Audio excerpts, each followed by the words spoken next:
জয় ঠাকুর। শ্রী শ্রী রামকৃষ্ণ পুঁথি তৃতীয় খণ্ডের অন্তর্গত রামের দীক্ষা ও সুরেন্দ্র মিত্রের আগমন এই অধ্যায় থেকে আমাদের পাঠ চলছিল। আজ আমরা এই অধ্যায়ের অষ্টম দিন পাঠ করব, পর্ব 409, পৃষ্ঠা সংখ্যা 264। এর আগের দিনের পাঠে দেখেছি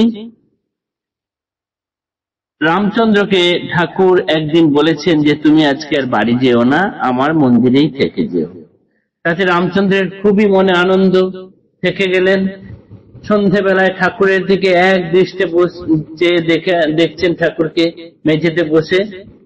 রামচন্দ্র ছোট খাট্টিতে ঠাকুর। তখন ঠাকুর তাকে জিজ্ঞেস করছেন, তুমি কি দেখছো? না, আপনার সুঠাম সুন্দর দেহ দেখছি।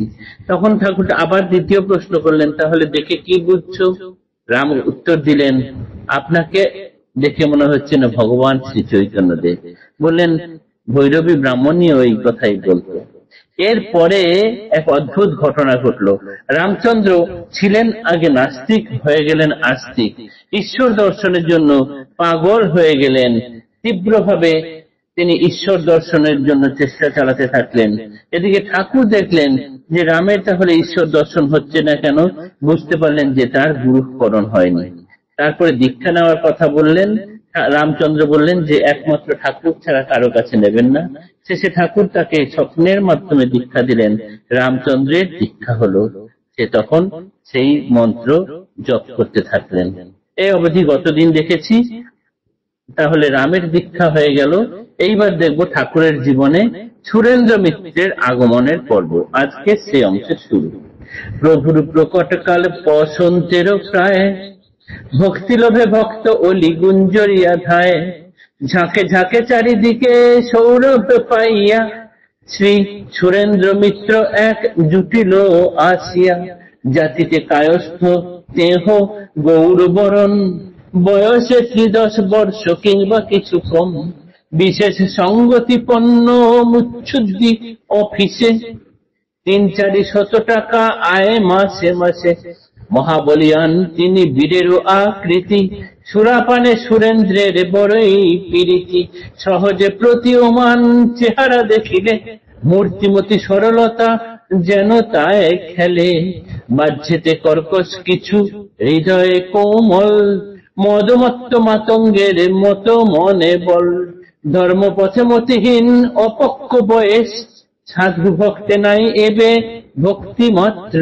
লেশ, কালের ধরন যেন সেই রূপে ধারা, তথাপি অহিন্দু জ্ঞানে নাহি যেত ধরা, প্রভু ভক্ত তার কোন পরিচিত জন, প্রসঙ্গে প্রভুর কথা কইল উত্থাপন, শুনিয়া পরমহংস শ্রী প্রভুর নাম, শ্রী সুরেন্দ্র উপহাস করিয়া বেড়ান, বন্ধু তার বারবার করিয়া মিনতি, বলিলেন একবার দেখিতে কি ক্ষতি, গেল তো গোটা জীবন বিবিধ খেয়ালে, তাহাতে না হয় আর একদিন দিলে, নানা মতে বুঝাইয়া করিল সম্মত, যাইবার দিন বন্ধু করে নির্ধারিত, সুরেন্দ্রের এ সময়ে অবস্থা কেমন, বিশেষিয়া বিবরিয়া বলি শুনো মন, প্রজ্বলিত মর্মান্তিক যাতনা অন্তরে, তাহার কারণ কিছু নারী কহিবারে,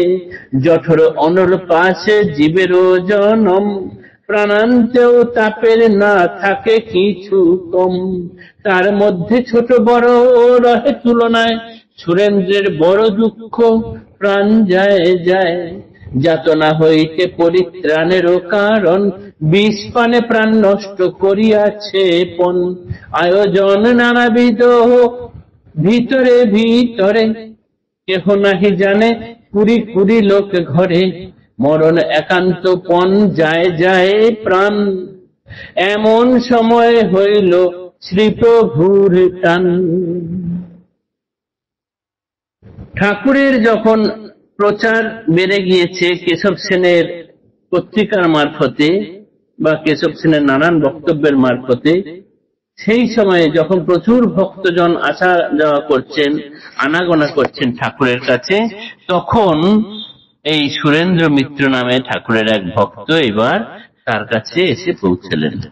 এই সুরেন্দ্র মিত্র 30 বছরের কাছাকাছি বয়স, বিশেষ সঙ্গতিপন্ন, তিনি বিরাট অবস্থাবান এবং দারুণ অর্থ আয় করেন। মাসে 300-400 টাকা আয় করেন সেই সময়ের দিনে, ভাবা যায়? কিন্তু হলে কি হবে, তার মদের প্রতি ভীষণ আসক্তি, তিনি ভীষণ সুরাপানে আসক্ত, আর বাইরে থেকে দেখতে কর্কশ মনে হলো, ভেতরটা কিন্তু নরম।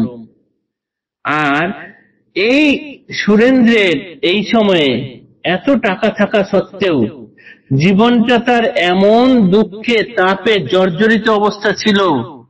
জঠর অনল পাশে জীবের জনম, প্রাণান্তেও তাপের না থাকে কিছু কম। অর্থাৎ এই বিভিন্ন জঠর অনল ইত্যাদির পাশে সব মানুষেরই কিছু না কিছু যন্ত্রণা থাকে, কারো কম কারো বেশি। কিন্তু সুরেন্দ্র মিত্রের ভেতরে এমন জ্বালা যন্ত্রণা ছিল, অনেক লোকের সঙ্গে বাস করেও তিনি তার মনের দুঃখ কমাতে পারতেন না। এই যাতনা সহ্য করতে না পেরে শেষ পর্যন্ত তিনি বিষ খেয়ে প্রাণ শেষ করবেন এরকম স্থির করে ফেলেছেন। প্রায় সবকিছু তৈরি, তিনি জীবন রাখবেন না, বিষ খেয়ে মরবেন। এমন সময় তার এক বন্ধু বললেন, সারা জীবনে অনেক তো দিন এদিকে ওদিকে গেল, একবার না হয় চলো না দক্ষিণেশ্বরে রামকৃষ্ণদেবের কাছে যাই। ঠাকুরের কথা শুনে তিনি উপহাস করে উড়িয়ে দিলেন, কেননা তিনি ওইসব কিছু মানেন না। ওই সময়ে, অর্থাৎ সেই সময় কেউ কিছু ওইসব মানত না, যেমন সময়ের ধারা, তার মধ্যে ভক্তির লেশ মাত্র ছিল না। তাকে কখনো পরমহংসদেবের কাছে আনা যায় নাকি? তিনি একদম সবকিছু ফুৎকারে উড়িয়ে দিলেন। তবু বন্ধু নানানবার মিনতি করলেন, বললেন, এরকম ওর নামে উপহাস করো না, এতে তোমারই ক্ষতি। অনেক তো দিন গেল নষ্ট হয়ে, একবার চলো না, যদি কিছু হয়, বলে কোন রকমে তাকে রাজি করালেন। যাওয়ার দিন স্থির হলো, তারা এবার দক্ষিণেশ্বরে আসবেন। এরপর দেখব দক্ষিণেশ্বরে এসে কি হয়। জয় ঠাকুর, নমস্কার।